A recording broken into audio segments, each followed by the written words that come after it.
No man is more professional than I. I am a 1% man. I am not above or below any man. I'm training my mind. I'm building my body. I'm connecting to my soul. I'm investing my money.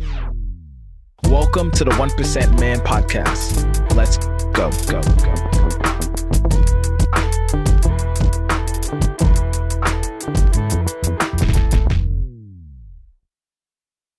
Computer.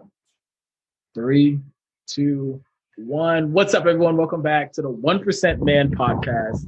I got my boy Christian here with me. Smotherman. Christian Smotherman. Christian, say what's up to the people. Hey, what's going on, y'all, man? I'm really privileged to be here. Looking forward to talking to my homie Bertrand and jumping in, man. I'm looking forward to the conversation. Oh, me too as well. You know what? Me and Christian had a whole episode that we should have hit record on because it was so good. It was just so good. It was just amazing. But I think the one thing I'll say this is that when you're in search for whether it's a connection, a relationship, money, or whatever it is, and you're open and you're abundant, whether you believe in God, the universe, whatever it is that you believe in, when you are searching for that and you're wholeheartedly seeking that will come to you. And I say that because as I think I was telling you, it's like, man, I was looking for more men that were on the same path as me, that were driven, that had a business, that understood. And then me and Christian, like, we clicked on so many topics when we talked, and I was just like, damn, like, I feel like I know this dude almost my whole life. Straight up. But we just knew each other for like 48 hours? A couple days, yeah. It's crazy. But Christian, before we get started and we dive deeper into who you are and what you do, I want to ask you a couple questions so that way the guests can get to know you better, right? What's your favorite color? It's a good question, man. I'd say my favorite color, hands down, is black. But I've got a secondary favorite color, which is green, emerald green to be exact. Okay, why the emerald green and why the black? I want to know the emerald green first, though. Yeah, so, it's funny. There was one of my coworkers once told me, she was like, I don't know what it is about you, but she's like a synesthete. And she's like, when I look at you, I just see this green energy around you, and I thought that was so deep because I've always been attracted to the color green. Maybe it's because I've always had an entrepreneurial mindset, whether that's trying to get after the money. I've been like that since I was a little kid, but there's just something about green that just speaks vitality, that speaks growth, energy, evolution. And I've always been attracted to it. Got you. I love that. Now, why black?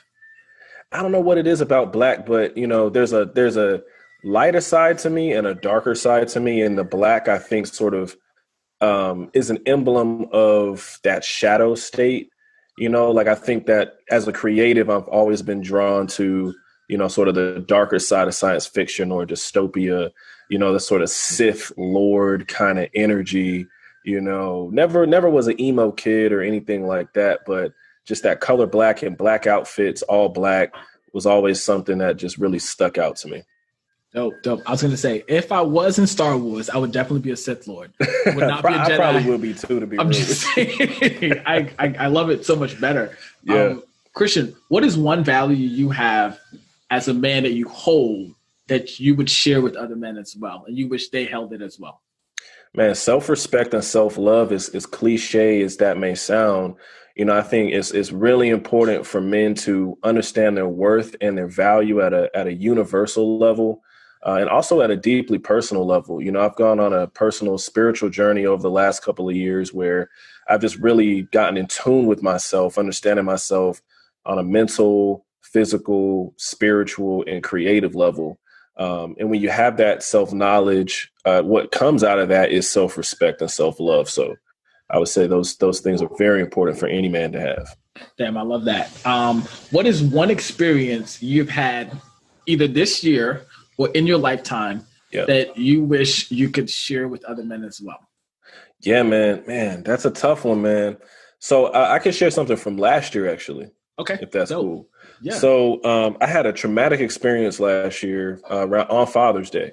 I was out with some friends, and what ended up happening was we were going from bar to bar. It was pretty late at night, around 2 a.m. I got separated from them. And long story short, I got in an altercation with a guy. I was a little tipsy. I'm sure he was too. But it turned into a situation where 10 of his friends, whether they're in a gang or whatever, that's to be explored. But I ended up getting jumped by 10 people. They ended up pretty much severely damaging my shoulder, the back of my head, my ear. I got robbed. And I woke up, just completely messed up. And with one of my friends who actually had come to support me, who come to defend me, he was in a pool of blood. And, we ended up getting rushed to the hospital. I was with him in the ER for damn near 8 hours. And it was a crazy time, man. And after that, I was pretty much in a sling for about 2 months. It was difficult for me to move, get out of bed. And I started feeling really depressed because I had been on this upward trajectory to end up in this situation where I got cut down, and I found myself in a place where I had to make a decision. Either I'm going to continue to lay here in this bed feeling sorry for myself, or I'm going to take my life in my own hands and do something with it and start working on myself and bettering myself and recovering from my injuries. And so I chose the latter. I chose to work on myself. And it took me a very long time to get back to full health. But that process of making that decision, every day I would wake up and even on my injured shoulder, I'd do push-ups and I'd work out and I would rehabilitate myself because I didn't have insurance at the time. I had jumped into entrepreneurship, left my job. And that process, man, it built a fire in me and it built a resiliency and a resolve in me to know that I can get through anything. I can break bones. I can almost lose my life. I can live without a phone, without money, and still be able to survive. And, I think as men, right, we have to know that we're capable of survival. We have to know that we're capable of taking life's challenges head on. And we have to know that even when we're put in a situation that seems like it's impossible to overcome, there's something deeply powerful within all of us that will empower us to overcome it if we look for it and if we allow that to rise up and unlock itself. And for me, I feel like I found that, and it's really put me on a path of self-improvement, progress, discovery, and really just having faith in myself and in my own power. Yes. So how do you, on the journey that you're on now, and that you're on this upward trajectory now, and you're back, how do you keep yourself going? I think a lot of times we get on the journey, we're going. Then we have a minor setback or we have a major setback like you did, and then we have to come back, right? But even when you're on that journey, how do you keep yourself, inspired to keep going up, to keep reaching new heights? When you reach a height, how do you keep inspired to reach new heights? What do you do? Yeah, for me, I think it's sort of a mental orientation and a spiritual orientation. And so I see progress as an infinite process. It's something that is never complete.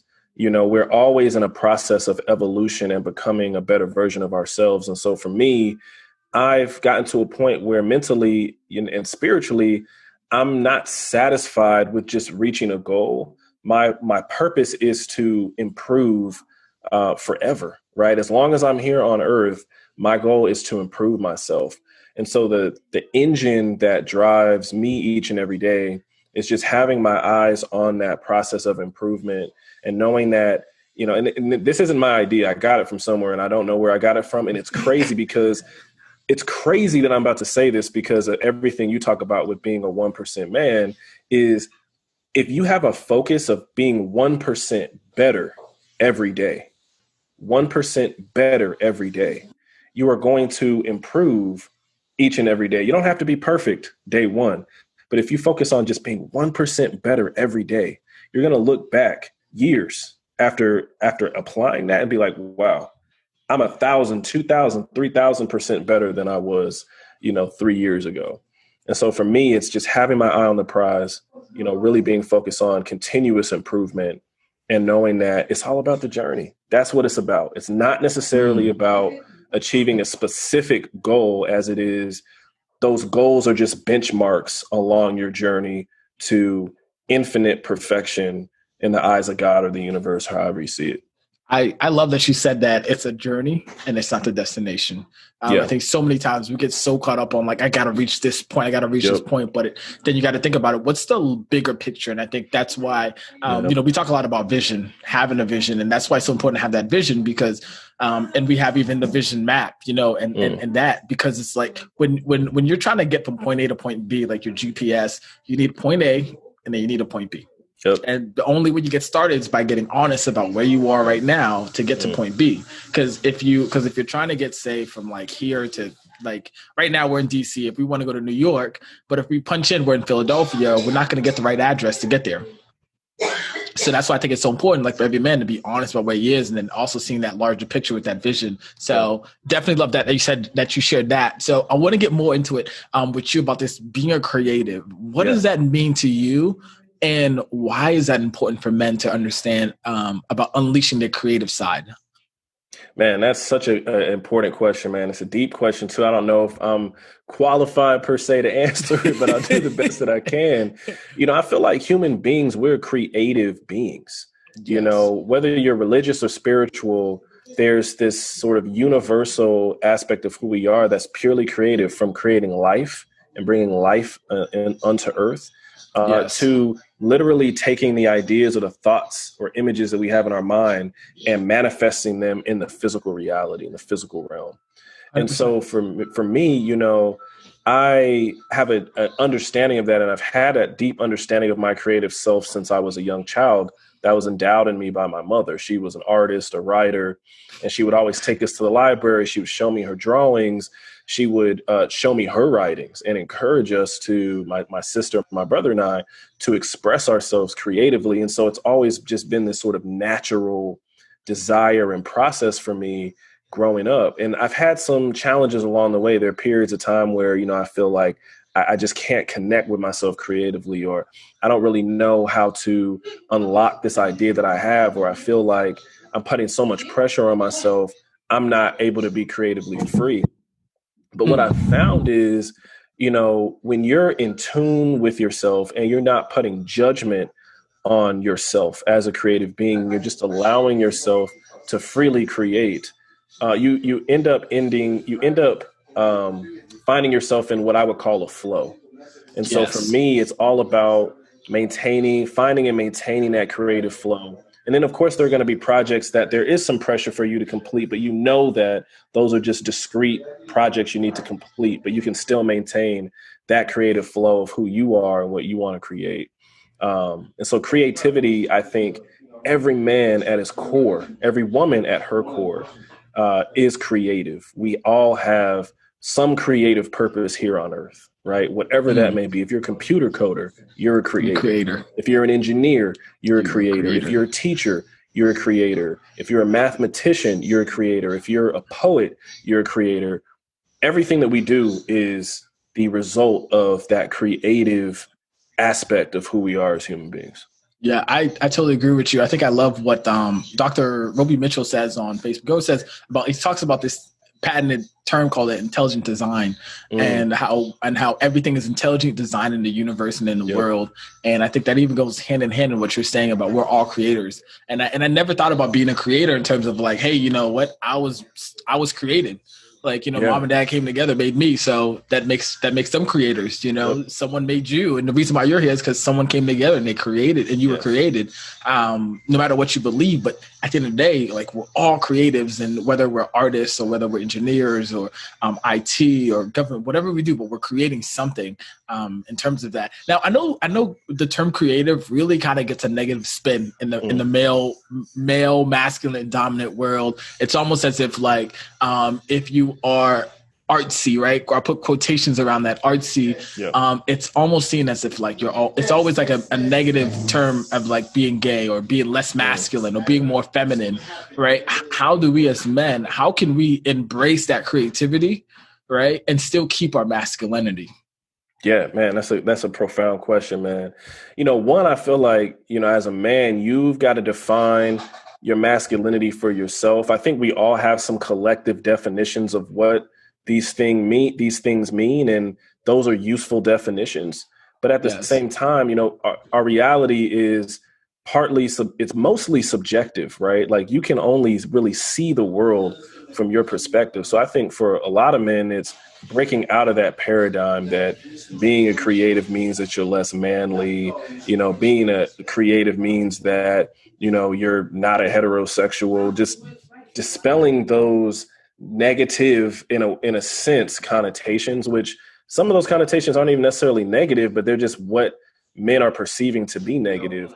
And just understanding that at your DNA level, at your core, right? You're a creator, you're creative, right? You literally can create with your body, right? Whether you accept it or not. And so I think the world has crafted a lot of definitions of things, and, we're sort of given this cultural understanding of what something is. But I think we should just get back to the universal understanding of terminologies and recognize that at the end of the day, everything we do, right, by definition is creative. Yes, I love that she said that. I think it's really just breaking that mold of stereotypes against men, right? In terms that, like, hey, if you're heterosexual, if you're male, then you're not artsy, as they say, artsy fartsy. And I hate to use that term, but that's the term that I hear a lot. And if you are creative, or if you show more of an artistic side, right? It's like, oh, he might be, I forget what's the term they say, but he might be a little gay or a little strange, or sweet or something like that. Yeah, a little sweet, And it's, to me, it's just like, man, I love creating, whether it's a video or whether it's art or whether it's drawing. Now, I'm not the best artist. Don't ask me to draw you whatsoever. But at the same time, I love doing that because it's a form of expression. You know, I think every day when I journal, that's a form of creativity too. And I think even if you think about even this podcast is creative too, right? Yeah, what you do with your music is creative. Definitely. It's because it was an idea, it was a thought. Then we brought it into purpose, and then after that, now we have it here and we're sharing it with the world, and that's a form of creativity. And you've opened my mind to see that. So in terms of being a Black male yourself, and with the world, and you have the Black Lives Matter movement, you have a human rights movement, you have the LGBTQ movement too is going on, and we have the pandemic going on and everything going on. Does that inspire you to create more, or does that dim your light, or how do you work through that? Man, your questions be hard hitting, bro. So it's interesting, man, because I feel like I've gotten to a place in my own journey where the things that are happening outside don't necessarily affect my internal compass or my internal temperature around who I am and what I like to do. And so, we live in a world where every day, every month, every year, there's something going on. Right? There's some problem, some challenge to overcome, some form of oppression that exists across so many different vectors of identity. And I think one can draw inspiration from those things. And there are people who do draw inspiration from those things. But I think there's also a world where, you are simply drawing inspiration from your own experiences, and even connecting those things to what's going on, but not necessarily allowing those things to affect you. And so for me, I'd say, given everything that's happening, I can't say that it's necessarily dimmed my light, but it's just, for me, it's more that it has impressed upon me the importance of remaining faithful to my vision and remaining faithful to my purpose and remaining faithful to, my creative agency, and not allowing the world to dictate and define how I express myself, because I'm a music artist, I'm a writer, I'm an entrepreneur, I'm a videographer. There's so many different forms of art that I partake in. But I love to, I don't like to feel like I have to fit into an agenda or fit into a movement to express myself. I want to be myself so that people can see and hear my unique voice and be inspired by that, whoever's inspired by that. And so, as all these things are taking place, I think these are important movements, and I think that there are plenty of people who are going to be inspired by them. But personally, I seek to express my genuine self in my unique self without being necessarily affected by the world outside me as much. Dope. No, I love that you really you define for yourself who you're going to be. and you don't let the world define you. You don't live by society's standard. That's one thing that we preach here at the 1% Man Group, is that, you want to live by your standards. Set your standard first before you get out there, because the world's going to tell you how to be a man. But if you don't know who you are, you'll easily succumb. You'll get lost out there. You'll get 100%. Lost out there. You'll start chasing after things and movements and belief systems that, you don't even fully understand yourself. And I think it's important to know yourself first and know why you're here and what your journey is all about before you go out there, and start absorbing what the world is trying to push on you. I love that you said that. I want to touch a little more personal, in the little time that we have remaining, is right now, what's your biggest struggle as a man right now? Man, my biggest struggle, man, shoot. I would say my biggest struggle is maintaining a sense of focus sometimes, because I say that not because I'm not a focused person, but because I think we live in a world of endless and infinite distraction, whether it's going on Instagram or YouTube or Facebook, and there's just an endless stream of content, whether it's like what we were talking about earlier, you get on some of these dating apps and it's just an endless stream of matches. And, you swipe on one beautiful woman and then there's another beautiful woman right around the corner, so I think maintaining that focus and that integrity to your vision as a man is so important. And sometimes you've got to block out those things that are holding you back. And that's what I've been working on, man. I've been working on just finding that balance, because it's not as if all these things are necessarily bad. Is that when there's no moderation, right? That's when it can take you down a very dangerous and destructive path. Damn, I love that you said that. I think all men need to understand that, we do have a lot of distractions in this world. There's a lot of things going on. And can you touch us a little bit more about what do you do? What do you put in place to help keep you focused throughout your day? Man, I probably have my notes app is literally my savior. Like every idea that I have, everything that I need to get done, I put into my Apple Notes app. I have things organized, pinned, folders. That really helps me to maintain that focus and that organization. I also utilize the calendar big time. I found over the years that putting things on my calendar, being really good about following up and making sure that everything is just sort of lined up is really important. And then just making sure that your documents are organized too, especially as an entrepreneur. I've got a Google Drive that's just really broken down into every area of my business. This is by date. This is the document or form that I created, et cetera. So for me, it's just creating systems of organization that keep me on track. 'Cause I've always been a very unorganized type B kind of person with type A tendencies, but I had to figure out how to, sort of push some of that type B stuff to the side and lean into that type A a little bit more. Okay. When you mean type B, type A, what does that mean? Like alpha or beta? That's what you mean?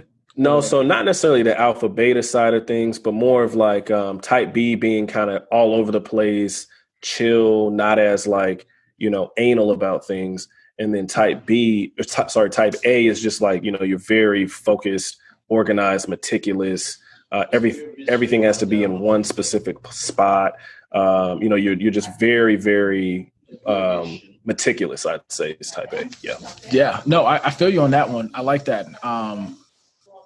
And I want to move forward. I know I would love to get back to that, but I want to move forward and ask, what are you working on right now? What are you creating?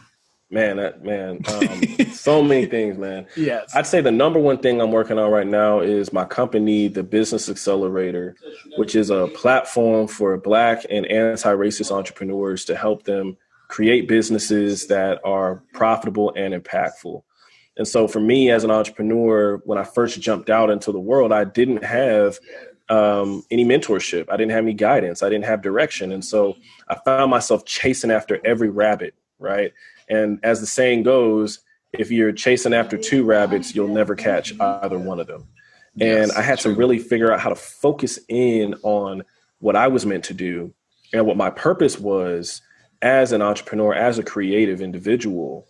And for me, I found that, my purpose is to help other people along their journey and becoming the best version of themselves and answering some of these tough questions as they embark on their journey of self-improvement, entrepreneurship, and creative agency. And so the Business Accelerator is an education platform that really teaches people the A to Z when it comes to starting a business, but more than that, becoming the best version of yourself mentally, physically, and spiritually. So I'll be launching a group soon, some courses, creating content. And I'm really excited about it. In addition to that, just working on some film scripts, writing a little novel on the side. You know what I'm saying? I got a little EP that I'm working on too, because I rap a little bit, just a little bit. So I keep myself busy, man. I keep myself busy on that front. Okay, got you. And so making time for all these things that you're doing, and being able to be a creative and being able to be in different creative spaces, I should say too, as well. They always say focus on one thing. Yeah. Do you believe that? Or because you seem that you have so many different passions. I used to, and I used to beat myself up about it because I used to think, oh man, like I used to listen to that and I'd be like, I can't get this done because I'm not able to focus. And then I realized that not everybody's the same. And the way that my mind works is I love the experience of sort of shifting between creative spaces and allowing that connection, those connections to flow into one another. Right. So it's not even that I see these as discrete areas. I see it all as one big creative soup that I'm engaged in, right? That I'm swimming in, right? So when I'm thinking about my music, I'm like, how can I create music that's inspiring people to do the things that I'm teaching in my platform while creating videos that do the same thing while writing books that open people's minds to a different reality? You see what I'm saying? So for me, everything is deeply, deeply connected, but it took me a long time to get to a point where I could smoothly shift from one form of creativity to the other. And it's something now that's very natural to me throughout my day. I don't necessarily think about things in terms of, oh, I don't have time for this or I don't have time for that. It's more just I'm in a flow through my day, and there'll be some days where I'm going to flow into a freestyle, and that freestyle is going to emerge and become a song. There are going to be days where I'm really inspired to start writing, and that writing is going to become a book or a script. But I just allow things to happen. I have my to-do list and the things that I need to get done, but I also allow my creative spirit to just be itself, flow. Whatever you want to create, allow yourself to create it. Don't judge yourself. Don't force yourself into a box. That's how I like to think about things. Oh, okay. I love that. And before we go, I got one more ask of you. So you have the mic. All the men in the world are listening. Yeah. And what would be the message you shared if all the men were listening? Man, find your purpose. Find your purpose, your reason for being. You came to earth for a reason. You're not just here. You're not just here to chase after money. You're not just here to chase after women. You're here to chase after the highest version of yourself. And to me, that is directly connected to your purpose as a man. And so for me, I encourage every man to be on their purpose and to seek that thing that's going to motivate and drive them to become the best version of themselves, become an infinite man. Yo, mic drop right there. Christian, thank you so much for coming out, brother. I appreciate you, man. Appreciate you for sharing. And I'm about to definitely have you back on. And man, definitely. You've heard it here first with Christian sharing. Take one thing that he said, apply it today in your life, and watch it change. And remember that your legacy starts today. Man, preach, bro. That's it right there.